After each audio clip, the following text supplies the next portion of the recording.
Esse é um vídeo da Brasil Paralelo, uma iniciativa apartidária que não aceita um centavo do dinheiro público. Se quiser conhecer mais sobre o nosso trabalho, entre em nosso site e saiba como virar membro de um grupo comprometido com o Brasil. Fique agora com o 7º episódio da série Os 11 Supremos.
Ricardo Lewandowski iniciou sua carreira acadêmica nos anos 70.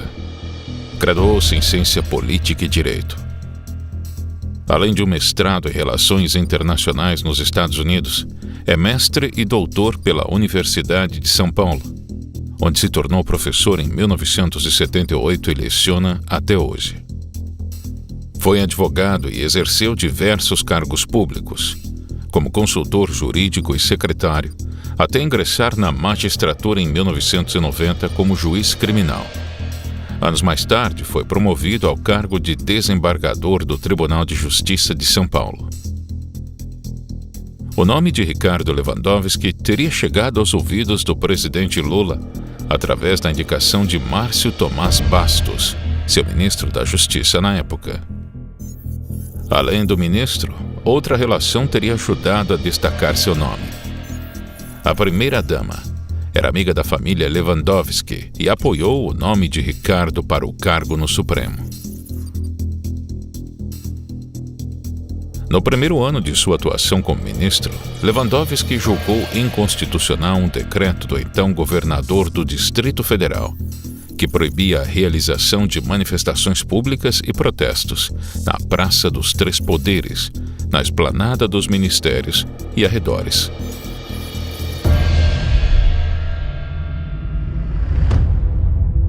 Ricardo Lewandowski foi o revisor do processo do Mensalão. Em seu julgamento, entendeu que não houve formação de quadrilha praticada pelos réus na elaboração do esquema de desvio de dinheiro e de compra e venda de votos de parlamentares. O ministro também não reconheceu que houve a prática de compra de votos pelo PT para aprovação de medidas legislativas e entendeu que o dinheiro desviado iria exclusivamente para o financiamento de campanhas eleitorais do partido. Lewandowski votou pela absolvição do deputado petista João Paulo Cunha, acusado de receber propina de R$50 mil pelo suposto favorecimento da agência de publicidade de Marcos Valério em licitações.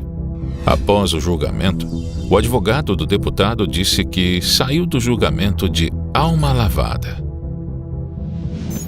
O ministro votou também pela absolvição de José Dirceu pelo crime de corrupção ativa, alegando não haver comprovação específica das ações do réu no esquema. Nas absolvições de Dirceu nos crimes de corrupção ativa e formação de quadrilha, foi voto vencido nas duas questões, decidindo o Supremo pela condenação do réu pelos crimes.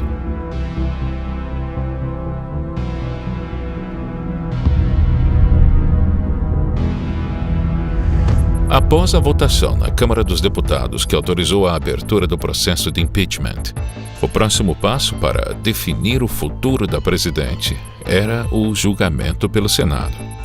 Segundo o rito da Constituição, o então presidente do STF, Ricardo Lewandowski, presidiu o julgamento no Senado. No Senado, o presidente do Supremo Tribunal Federal, Ricardo Lewandowski, assinou 3 documentos. 2 para informar Dilma Rousseff da suspensão de suas atividades como presidente e da abertura de 20 dias de prazo para que ela se defenda na próxima fase. E o outro para Lewandowski tomar posse na condução do processo de impeachment. O Senado iniciou e começou a ouvir as testemunhas que participam do julgamento que vai definir o futuro político de Dilma Rousseff. Na abertura da sessão, o presidente do Supremo Tribunal Federal, Ricardo Lewandowski, pediu aos senadores que deixem de lado as opções ideológicas e preferências políticas. A sessão do julgamento final do processo de impeachment de Dilma Rousseff começou com atraso de meia hora, às 9h32. Na abertura, o presidente do STF, Ricardo Lewandowski, lembrou que, mais uma vez, o Senado se reúne para decidir sobre o futuro de uma presidente eleita pelo voto popular, que os parlamentares atuariam como juízes, e fez um apelo de imparcialidade para condená-la ou absolvê-la. Devendo, em consequência, deixar de lado o tanto quanto possível, pois afinal são seres humanos, suas opções ideológicas, preferências políticas e inclinações pessoais.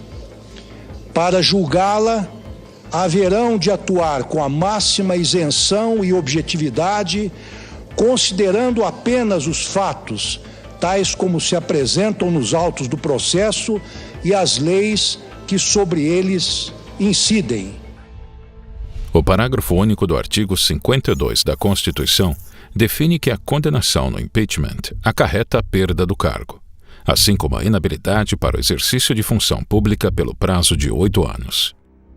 Por decisão de Lewandowski, as condenações ocorreram em votações separadas, uma votação para a perda do cargo e outra para manter os direitos políticos.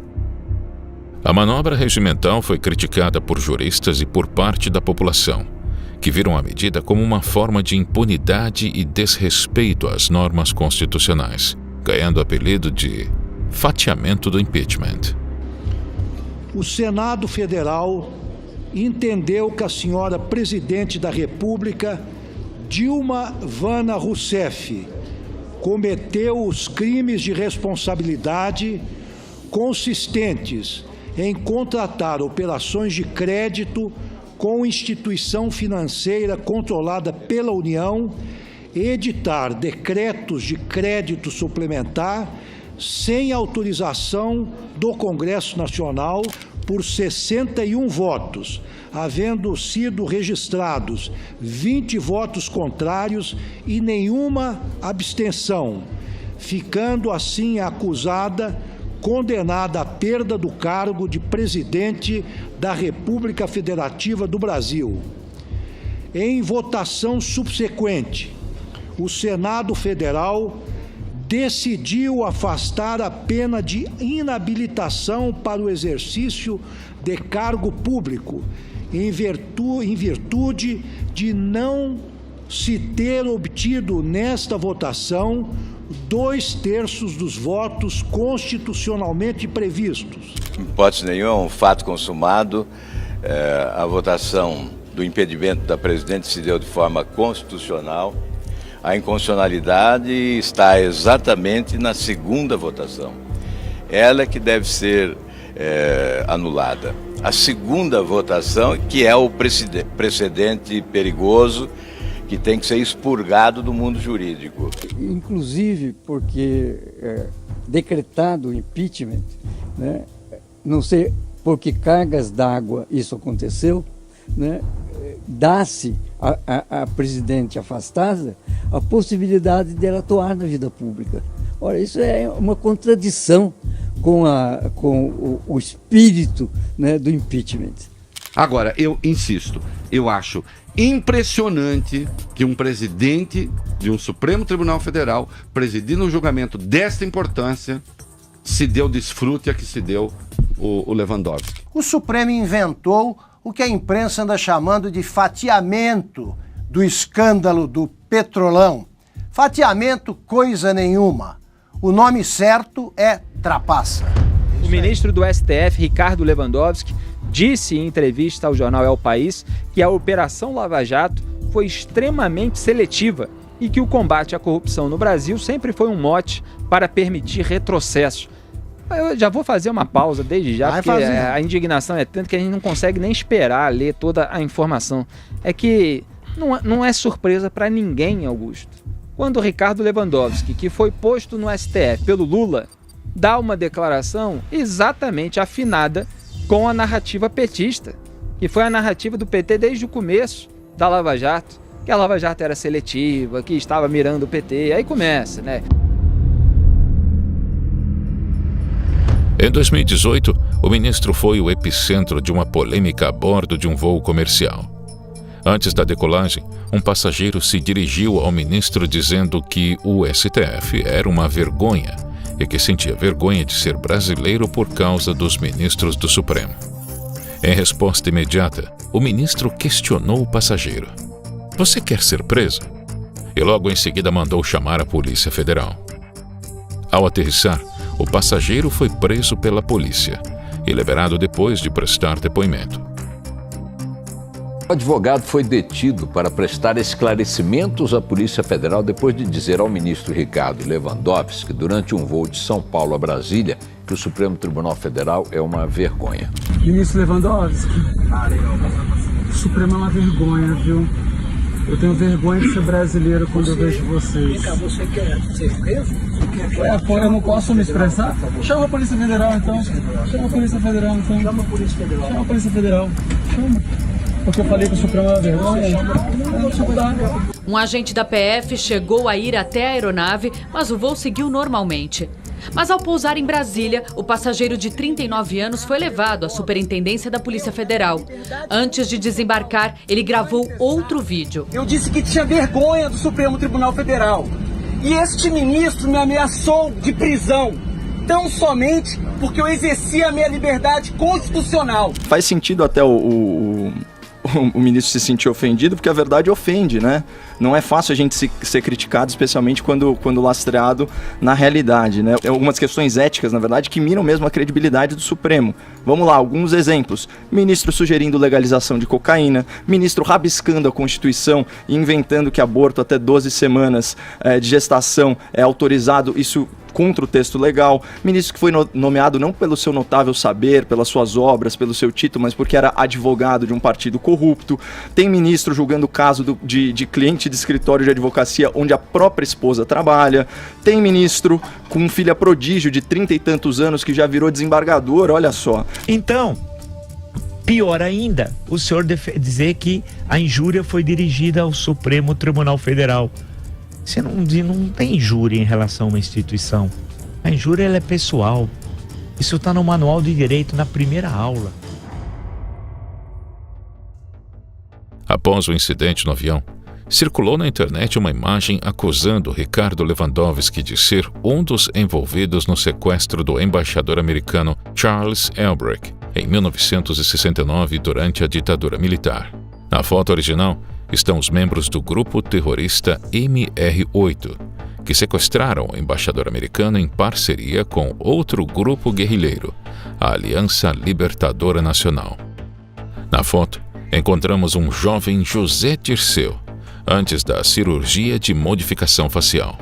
O grupo de presos havia sido solto em troca da libertação do embaixador, que estava sob o poder de outros membros do grupo. Agências de fact-checking postaram em seus sites que era falsa a informação de que Ricardo Lewandowski estava na foto e que a pessoa em questão é o antropólogo Ricardo Vilas Boas de Sarrego, que se identificou como o homem destacado na foto. Em nota, o STF disse que Lewandowski nunca participou do movimento guerrilheiro, assim como nunca foi filiado a nenhum partido político. O ministro nunca falou publicamente sobre a polêmica.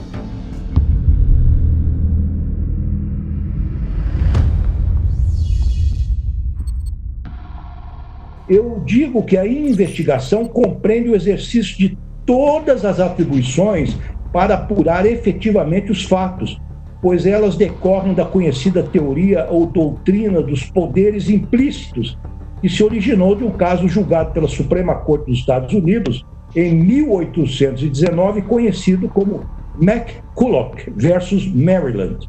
Naquele julgamento da Suprema Corte Americana, decidiu-se que quando se confere a um determinado órgão estatal certas competências e atribuições, ele está implicitamente autorizado a utilizar todos os meios necessários para levá-los a bom termo.